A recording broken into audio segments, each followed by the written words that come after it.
Sud Radio, les vraies voix qui font bouger la France, 19h-20h, les vraies voix de l'emploi, Jérôme Laverny. Et entouré de Jérôme Laverny, notre expert emploi pour les vraies voix de l'emploi, pas mal de monde autour de la table. Cédric Dacosta est avec nous, dirigeant d'une PME du bâtiment qui s'appelle Arco. Jean-Claude Delgen, un spécialiste aussi, président fondateur du cabinet Technologia. Et puis on revenait, Jérôme Laverny, on va annoncer nos invités justement sur cette pénibilité, on va parler finalement de bien-être au travail dans un instant. Après le verre à moitié vide, passons au verre à moitié plein. Oui. Il n'est pas peu... Surtout à l'heure de l'apéro, c'est parfait. Oui, il est assez intéressant d'opposer de façon assez symétrique le thème de la pénibilité au travail à ce qu'il peut convenir donc d'une démarche très positive et ô combien mise en place par un certain nombre d'entreprises de la qualité de vie au travail. Et si Cédric Dacosta soulignait combien il est difficile dans une PME, une TPE, de mettre en place tout un tas de dispositifs susceptibles de pouvoir permettre à un salarié de passer d'un métier à un autre, voyons comment, pour le coup, une entreprise qui a su conserver depuis 30 ans à peu près 1000 salariés qui y sont restés, et ça c'est assez rare pour être souligné dans l'air du temps. Tiens, voyons comment cette performance a pu être atteinte justement peut-être par une démarche, une stratégie visant à soigner particulièrement la qualité de vie au travail qui est l'apanage de Jérôme Ballarin en l'espèce, justement, pour diriger l'Observatoire. On va les accueillir, vous l'avez dit, Jérôme Ballarin est avec nous, bien sûr. Merci d'être avec nous, bonsoir. Président de l'Observatoire de la qualité de vie au travail, j'ai 2 mots à vous dire. Et, non, je plaisante. Et, parce que moi, je voudrais de la pénibilité pour travailler avec Philippe David. Je prendrai des notes et je les transmettrai à la direction de Sud Radio. Depuis que Cécile fait les vraies voix avec moi, elle a négocié une prime de pénibilité égale chaque année à 5 ans du salaire de Mbappé. Quoi. C'est dérisoire par rapport à ce que je vis. Et voilà. Et un de nos interlocuteurs qu'on aime beaucoup, Guillaume Dacugna. Merci d'être avec nous. Vice-président RH Disneyland Paris.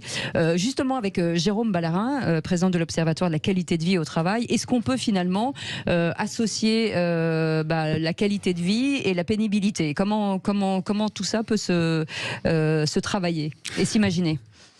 Je pense que les deux concepts sont très proches, parce que finalement la pénibilité, si on veut la diminuer, il faut augmenter son contraire, qui est la qualité de vie au travail. Et je pense que, en effet, on parle beaucoup de la réforme des retraites. Je pense que l'enjeu, c'est de bien vieillir, de pouvoir durablement travailler dans de bonnes conditions, de pouvoir avoir un travail qui a du sens, qui a une utilité, qui nous apporte un épanouissement.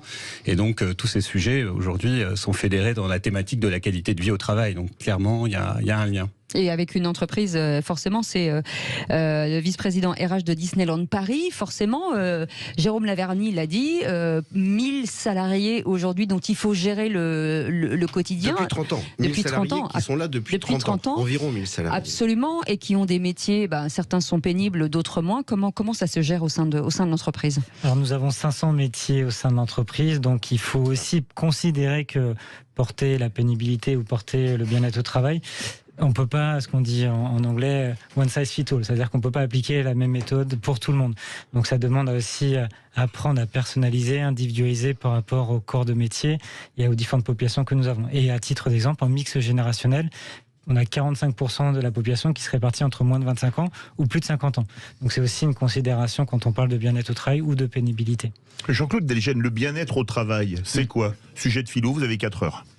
Écoutez, moi je dirais 6 minutes, mais le bien-être au travail répond en fait à 2 grandes conditions. La première, c'est une condition d'ordre organisationnel, condition de travail. Même si vous êtes avec une joyeuse équipe, par exemple ici, on est dans de bonnes conditions matérielles, mais imaginons qu'on serait à moins 5 degrés, on serait très mal. Vous voyez, donc il y a la question de l'environnement de travail, il y a la question du rythme de travail. Si vous travaillez, comme on l'a dit tout à l'heure, de nuit avec des horaires contraints, c'est aussi très compliqué. Et si en plus vous êtes dans des postures ou dans des charges à peser, à lever, etc., si vous avez des contraintes physiques, ça peut être extrêmement difficile. Mais je voulais revenir sur une équation entre QVT et pénibilité. Je suis d'accord avec qualité de vie au travail et pénibilité. Je suis d'accord avec ce qui a été dit, mais c'est peut-être un peu, à mon avis, court. Pourquoi ? Parce que vous avez des endroits où vous avez une très forte pénibilité Et puis, vous avez malgré tout une grande ambiance de travail, une forte solidarité entre les uns et entre les autres.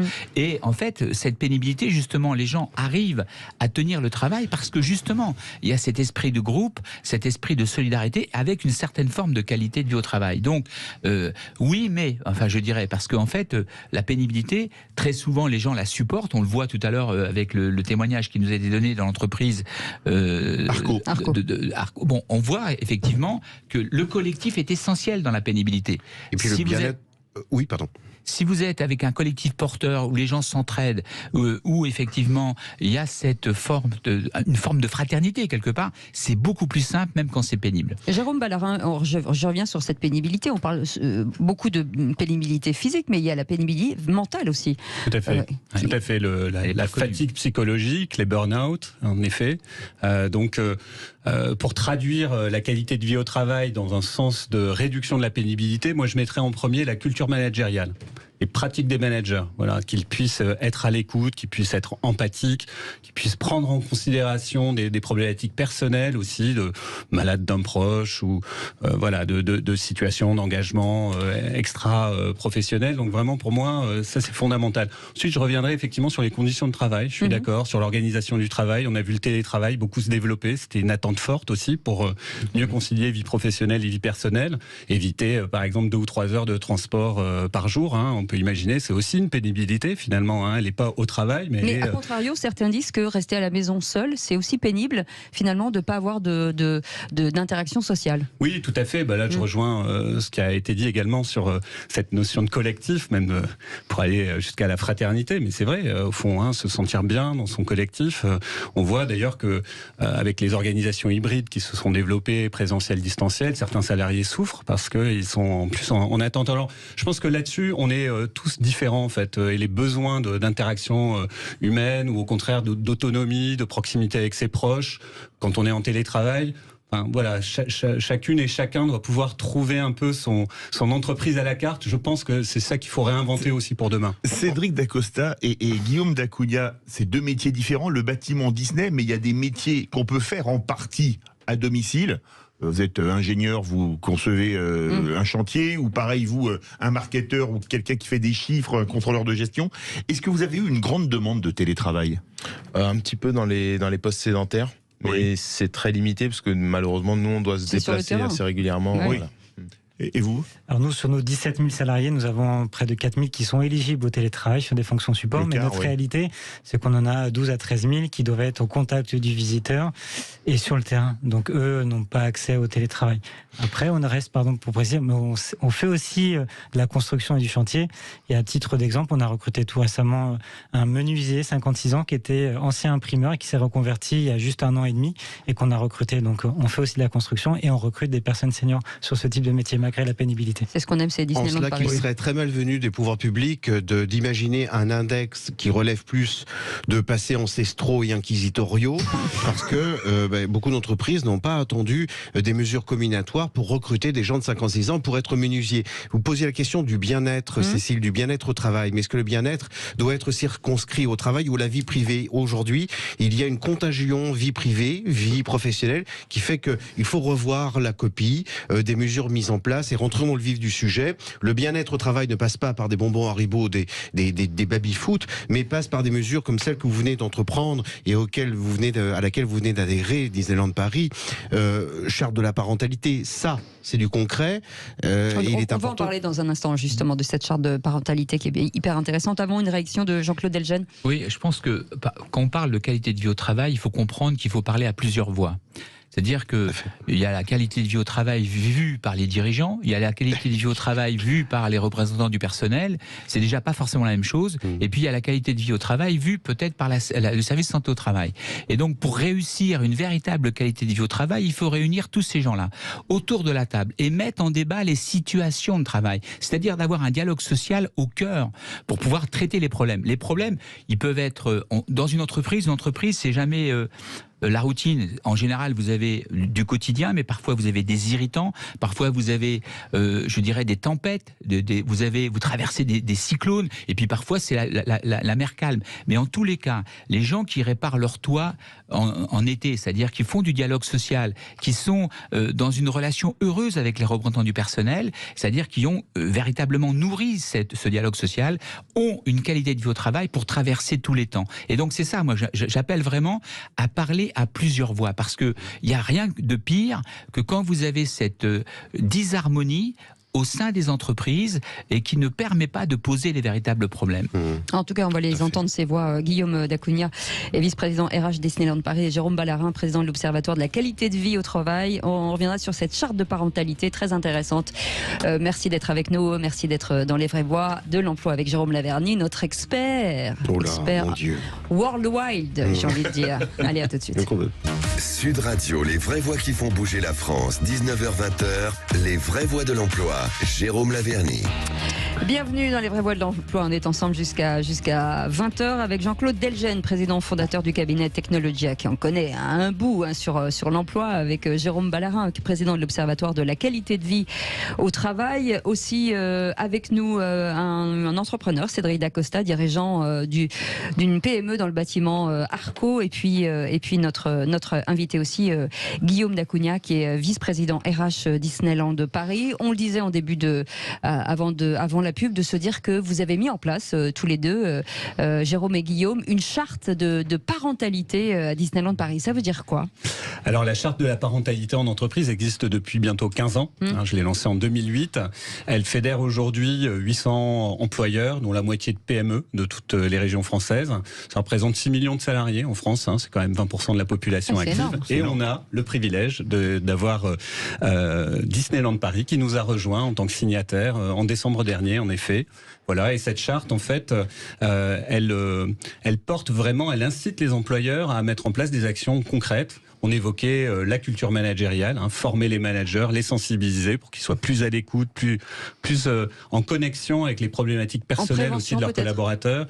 On parlait d'organisation du travail, de conditions de travail, même des choses simples, comme éviter les réunions tôt le matin ou tard le soir, le télétravail, des conditions de travail qui permettent une bonne aussi conciliation entre vie professionnelle et vie familiale. Puis il y a des sujets de services alors qui viennent ensuite, parce que je pense encore une fois que le management, l'organisation du travail sont premiers, mais des services de crèche, par exemple, de crèche d'entreprise, interentreprise, voilà, c'est encore une grosse problématique de garde d'enfants quand on est jeune parent, des conciergeries d'entreprise aussi, ce genre de choses. Et puis un dernier sujet qui moi me tient à cœur, c'est le management de soi. C'est aussi aider finalement les collaboratrices et les collaborateurs à prendre du recul aussi sur leur propre vie, sur la façon dont ils gèrent leur propre écosystème, pour pas qu'ils se crament en fait, et qu'ils puissent de temps en temps faire un pas de côté, réfléchir à leurs objectifs professionnels, personnels, faire un bilan même d'équilibre de vie de temps en temps. De plus en plus d'entreprises viennent aussi sur ce type de problématiques pour aider les gens aussi à plus être acteurs de leur vie, à mieux gérer leur vie, à moins la subir.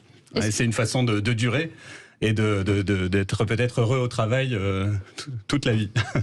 Je rebondis, pardon. Je rebondis sur le télétravail, de ce dont vous parliez tout à l'heure. Il y a du bon et du mauvais côté, Jean-Claude Delgen.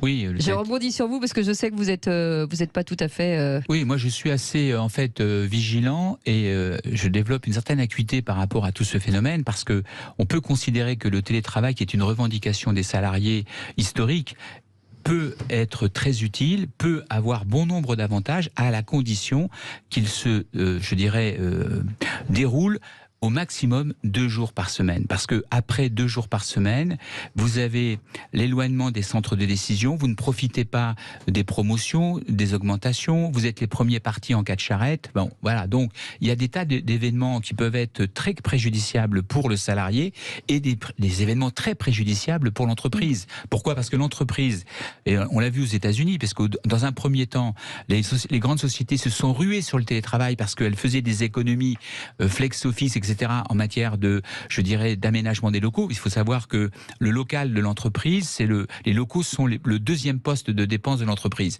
Donc, quand vous avez, par exemple, 800 personnes qui sont en télétravail... Dans la Silicon Valley, au prix du mètre carré de bureau, quand on peut en mettre 300 en télétravail, on est très content. Et à Paris aussi. Et donc, fait est que... Donc, il y a eu cet engouement parce que c'était très intéressant sur le plan financier à court terme. Mais très vite, ils se sont aperçus qu'ils perdaient en créativité, en sérendipité. Sérendipité, c'est quand vous faites des découvertes par hasard. Par exemple, Fleming, qui a découvert la pénicilline parce qu'un vendredi soir, il a laissé des lamelles sur une étagère, il est revenu le lundi, et effectivement, il y avait des champignons qui avaient proliféré. Ça s'appelle la sérendipité. Donc, quand vous êtes, je dirais, à programmer toute votre activité sur un canal pour pouvoir communiquer, vous vous coupez de l'inconnu, de l'impromptu, et vous êtes beaucoup moins créatif, et vous faites beaucoup moins de découvertes. Jean-Claude. Et dernière chose, quand vous êtes en télétravail, vous êtes loin des autres. Il ne faut pas oublier qu'il y a quand même des millions de personnes qui, dans ce pays, vivent seules, et donc anxiété, dépression, passage à l'acte suicidaire, etc. Donc, moi, je suis pour que le travail, au contraire, réunisse les êtres humains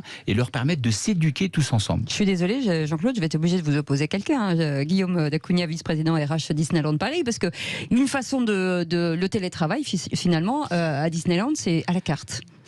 C'est ça, Cécile. Je pense qu'il est d'accord avec moi. Non, attendez, vous emballez pas. Vous emballez pas. Je suis Alexis. Mon point, c'est surtout de pouvoir les attirer à revenir donc au travail. Effectivement, aujourd'hui, on a un accord hyper flexible, c'est-à-dire que les personnes peuvent télétravailler jusqu'à 4 jours par semaine chez eux, mais la réalité, c'est qu'ils travaillent que 2 jours par semaine.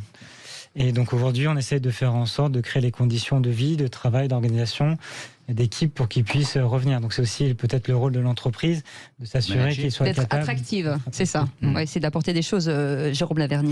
Pour revenir à la charte de la parentalité, quels sont les résultats obtenus par cette charte? Parce que charte, ça s'écrit, oui, très bien, mais qu'est-ce qui se passe derrière, en fait? Là, on a de plus en plus d'employeurs qui mettent en place des formations, des sensibilisations pour les managers de proximité. Voilà, pour qu'ils soient encore une fois, plus à l'écoute quand il y a l'annonce d'une grossesse, par exemple. Ils sont en demande, ils sont en demande de ça. Les managers sont en demande justement d'être... Oui, bien sûr, de gagner en aisance dans la façon dont ils managent leur équipe. On a vu beaucoup de choses se mettre en place autour des organisations hybrides aussi. Là aussi, beaucoup d'aides apportées aux équipes pour se réorganiser, retrouver des nouveaux rituels. On a des entreprises, je pense à KPMG par exemple, qui a mis en place la semaine de 4 jours parentale pour les jeunes parents, qui peuvent travailler à 80%, payer 100%. On a pas mal d'entreprises aussi qui investissent beaucoup qui mettent en place, comme Disneyland Paris, beaucoup de dispositifs et qui investissent beaucoup dans la communication pour mieux faire connaître aussi ces dispositifs auprès des salariés, parce que souvent ils les connaissent pas. Et je sais que Disneyland Paris, vous organisez prochainement un roadshow d'ailleurs sur les sites pour faire. Pendant 2 semaines, on va occuper toutes les locations opérationnelles. Donc on va aller à la rencontre de nos 17 000 salariés pour leur expliquer ce qu'est le bien-être au travail Disneyland Paris et leur présenter tous nos dispositifs en place. Alors ce qui est très étonnant, c'est que la plupart du temps, il y avait une période où on disait plus on reste longtemps dans une entreprise, mieux c'est. Ensuite, on a eu la période plus on change, mieux c'est. Et en fait, chez Disneyland Paris, vous voulez les garder longtemps et même leur permettre de changer de métier intramuros, si je puis dire. Effectivement, quand vous avez 7 à 8 000 recrutements par an, pour gérer la saisonnalité, gérer votre expansion, parce qu'on grandit et on s'agrandit, il vaut mieux freiner le turnover et travailler la rétention que se dire c'est pas 8000 personnes qu'on va recruter par an, mais c'est 10 ou 12 000. Et là, ça deviendra très compliqué. Donc effectivement, c'est quelque chose d'important pour nous. Jean-Claude Delgen ou Jérôme Laverny, le mot de la fin. En cela que la qualité de vie au travail devient un enjeu de recrutement aussi, au-delà du prestige du nom d'une entreprise ou du salaire. Et c'est la raison pour laquelle il faut convenir d'une stratégie au long cours, au long terme et qui concerne tout le monde, y compris les TPE-PME, parce que nous l'oublions pas, il ne s'agit pas simplement de se cantonner au verbe, c'est le premier employeur de France. Et un dernier mot, Jean-Claude, 30 secondes. Simplement pour revenir au débat initial, je pense qu'il faut qu'on se préoccupe des seniors justement en permettant, en accompagnant les conditions de travail des seniors pour leur permettre de travailler plus, de les accueillir plus en entreprise et qu'on arrête cette vision totalement négative. Il faut savoir que Dante a écrit la Divine Comédie. À quel âge, Philippe ? Ah là, j'ai 93 ans. 93 ans. Voilà, Ah donc oui. on a en fait, il a terminé à 93 ans, donc on a de l'espoir en fait pour pouvoir. Quand vous voyez un garçon comme Edgar Morin qui a plus de 100 ans qui continue à écrire, c'est extraordinaire. Alors bien, certaines Jean-Paul Delgene professions nous balance la retraite à 93. Alors là, je vous dis Non, que- mais J'entends déjà un préavis de grève. ce que je dis, Cécile, c'est que en fait, il faut changer le regard sur le vieillissement, que ceux qui veulent travailler tard puissent le faire. Pour ceux qui ont eu une pénibilité au travail très difficile, il faut qu'ils arrêtent très tôt. En fait. Et ce Voilà. dire avec Merci, Pessoa merci. que agir, c'est connaître le repos. Merci Fabuleux. beaucoup Jean-Claude Delgene, président fondateur Merci. du cabinet Technologia. Merci beaucoup Merci à tous. Jérôme Ballarin, Merci à président vous. de l'Observatoire de la Merci qualité de vie au travail. Merci Guillaume Dacugna d'avoir été avec nous, vice-président RH Disneyland Paris. Et merci beaucoup Cédric Dacosta, dirigeant de l'entreprise Arco. Merci beaucoup Jérôme Laverny. Merci à vous tous. À chaque fois, c'est un plaisir en tout cas d'avoir des interlocuteurs qui nous éveillent sur le monde du travail. On vous retrouve mardi prochain. Nous, on se retrouve demain à 17h. Oui, il y a beaucoup de pénibilité au travail aujourd'hui. Oui, moi, je vous ai beaucoup aimé. Et marquez-le parce que ça ne durera pas. Allez, dans un instant. L'humour est la suprême résistance. Yvan magnifique. Cusus, c'est pour ça que j'en fais. Yvan Cusus dans quelques instants. Et nous, on vous retrouve demain à 17h. Salut, bonne soirée.